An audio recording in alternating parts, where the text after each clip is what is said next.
Hey guys, it's your host Patricia, and today we are back in Shibuya. So Shibuya is crazy with so many things to do. So we've compiled a list of different things that you can do in the Shibuya area. And there's things that are well known, things that are not so well known, so there's something for everyone. And the best way to start is to say hi to everyone's favorite dog. It's pretty hard to miss this Hachiko statue because there's a literal exit named after it called Hachiko Exit. So I don't really understand when people get lost, but here it is. It's right in front of the station. Also, it's really popular, so be sure to line up. Don't be one of those people who just cuts the line, so be aware. When you're in Shibuya, you've got to cross the Shibuya Crossing. I mean, it's one of the busiest, actually it is the busiest crossing in the entire world. And you'll probably end up crossing it multiple times in the day, especially if you're in this area. I mean, it's great during the day, but it's even better at night. If you're looking for some good rooftop views of the city, you can head over to Shibuya Sky. This is one of the more popular ones, so I would recommend booking in advance online and try to come during sunset because that's when you'll see the best views. But it's basically a panoramic view of Tokyo. And you can see both Tokyo Skytree and Tokyo Tower, and on a clear day, maybe even Mount Fuji. However, it is paid, so it's worth it, but just keep that in mind. Other options include Hikarie, which is where we are right now. It's actually across the street from Shibuya Scramble. Or you can go to Fukurasa, which is across the street, but on the other side. And if you want, you can also go check out the Parco rooftop, which on a clear day, you can even see Mount Fuji. All three of these are free, by the way. Here's a bonus spot for you if you want to get good views of the Scramble. We're actually in the Shibuya Scramble building right now on the 12th floor. There's lots of windows and you can get a pretty good view.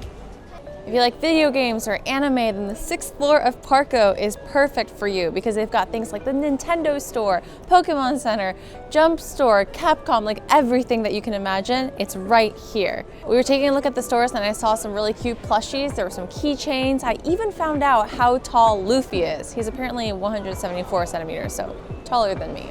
See, like things like this, you'll only know if you come here.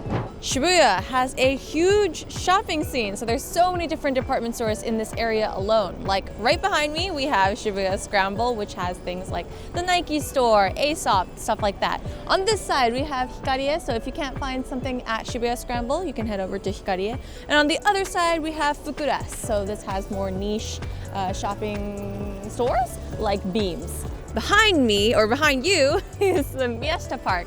Miyashita Park is kind of on the newer side, so it's probably the newest department store in the area.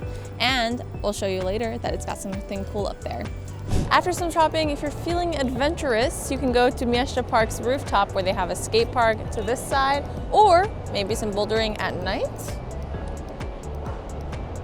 There's also a coffee shop up here too, but if you're looking for some real coffee with actual taste of coffee, like quality coffee, then you can check out the other video that we made specifically about cafes in the Shibuya area in the description below. Out of the ones that we visited, my favorite was Streamer Coffee specifically, and that's kind of close by to here as well, but I had the military latte, which is basically a matcha latte, but with an espresso shot. It's not as aggressive as it sounds. What I'm trying to say is Shibuya is just filled with so many amazing coffee shops, so don't just settle with the one that's behind me. When in Japan, go to karaoke. It's not like the karaoke you're probably thinking of back home. There's actual private rooms, you can order food, it's actually clean, and it's a great way to experience Japan and Japanese culture. Sing your heart out, and actually at this specific place, Modi, you can take a look at the Shibuya Crossing. No, sorry, I'm not sure. What? Patricia! There's several different karaoke places you can go to, but the best one, or at least in my opinion and Shah's opinion, is Modi's Rainbow Karaoke. Once you come, you probably won't want to go to any other karaoke. Number one, because, well, it's on the newer side, and also you get a view of Shibuya from some of the karaoke rooms. There's a lot of food options in Shibuya, but Parco might be a good place to come look for food because they've just got a lot of different options like ramen. They have a lot of vegan stuff too, like vegan izakaya, a vegan ramen place. But today I think we're gonna go for sushi. We're here at this place called Mawari Sushi, which is actually Shah's best kept secret. Well, not so much anymore. I'm sure you've heard of different types of sushi chains like Uobe, Kurazushi, Sushiro, just to name a few common ones. And we've actually listed the 3 sushi chains that are on the cheaper side. But according to Shah, this place is a little bit more pricey, but it makes up for it for the quality. I haven't tried it yet, so Let's see. I'm gonna start with the salmon because I feel like it's easy to compare with other places. Itadakimasu. I've been to several other places, like the places I mentioned earlier. Fish kind of tastes dry, but this place, nice and plump. I also got something really interesting. This is actually my go-to sushi. We have the negitoro, ikura, and kani miso. Crab innards. Aha, we have my favorite side menu. Squid tentacles. These are so good. You guys can't sleep on this. Gotta make sure to add the lemon though. Sounds a bit questionable, I'm sure, but trust me on this. It's nice and chewy and you can feel the oh. Let's get to eating.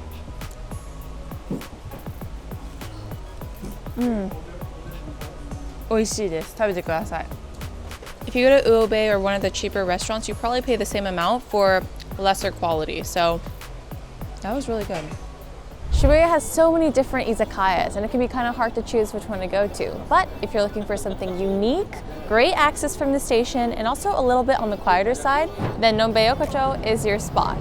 I should warn you, these bars are a little bit on the smaller side, so if you're expecting like a regular izakaya, it might be a little different because there's probably only about like 6-7 seats in each place, so it can be a little bit intimidating, but I say just go for it. You never know if you can, interact with locals.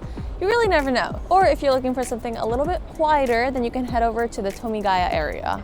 If you're finding the main station area to be too crowded, then go for a stroll down to Tomigaya, where you'll find a number of boutique stores, delicious restaurants, and some great cafes. There's a place called Natura that caters to those of you who are gluten-free. There's also a greenway that goes through this area to give you a small break from the hustle and bustle of the city with some nature. Sakura Stage is actually one of the newer parts of Shibuya, so you can come here to find some immersive exhibitions, trendy restaurants, and a number of other stores. If you can, try to come here during the Sakura season, where they have lots of cherry blossom illuminations, and the street below will be blooming with real cherry blossoms too.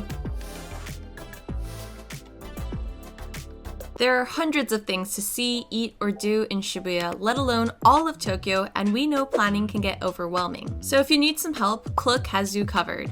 Booking things in Japan can normally be quite difficult, but you'll be able to browse through activities all across Japan in your home language and easily use your international credit card to book those memorable moments you're looking for. Easily book your tickets for Shibuya Sky and see one of the best city views of Tokyo. Or sign up for a food tour to try some delicious Japanese dishes. Maybe you want to experience the local bar scene. Well, there's a whole lot of local bar tours just for you. Klook also has regular flash sales and seasonal discounts, so it's a good idea to keep an eye out for those on their website.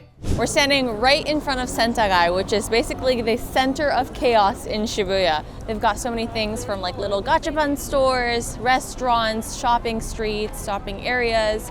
We've got so much, but it's also that is what makes it chaotic. They've also got a ton of izakayas here, so let's say you've had a little bit too much to drink and you just need a post-drink ramen sesh, you can find restaurants that open until really late in the street.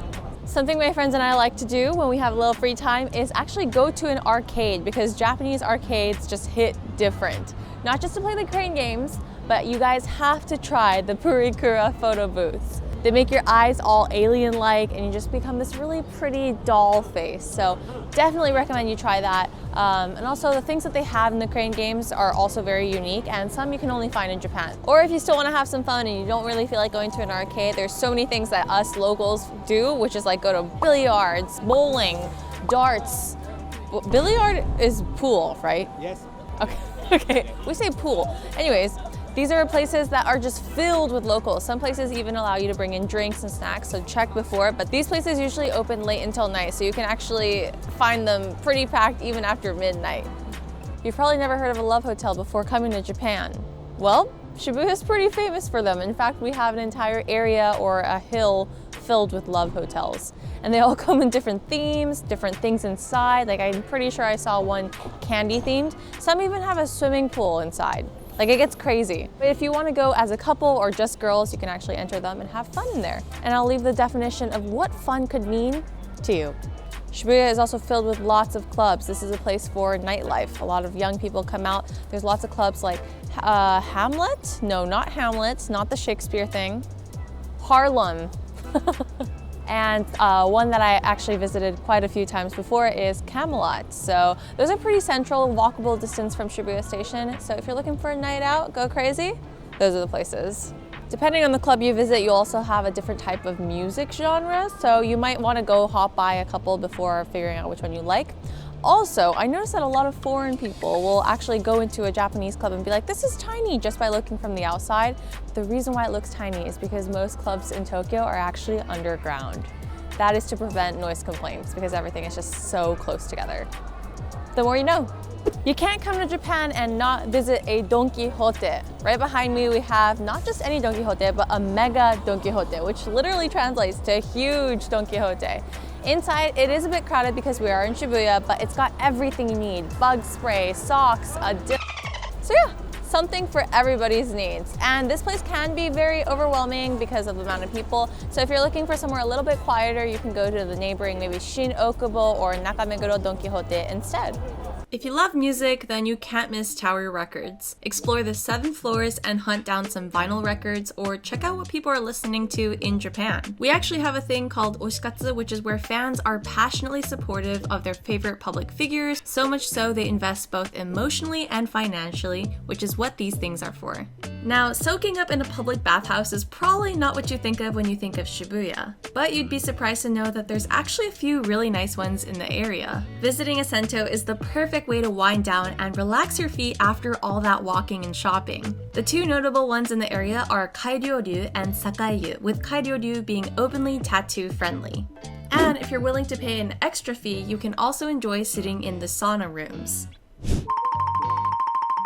As you guys saw, there's something for everyone in Shibuya, but there's a lot that we didn't get to show you. So if you guys want to see a whole other video or another list about places in Shibuya or maybe a different neighborhood, then let us know in the comments and I'll see you in the next one.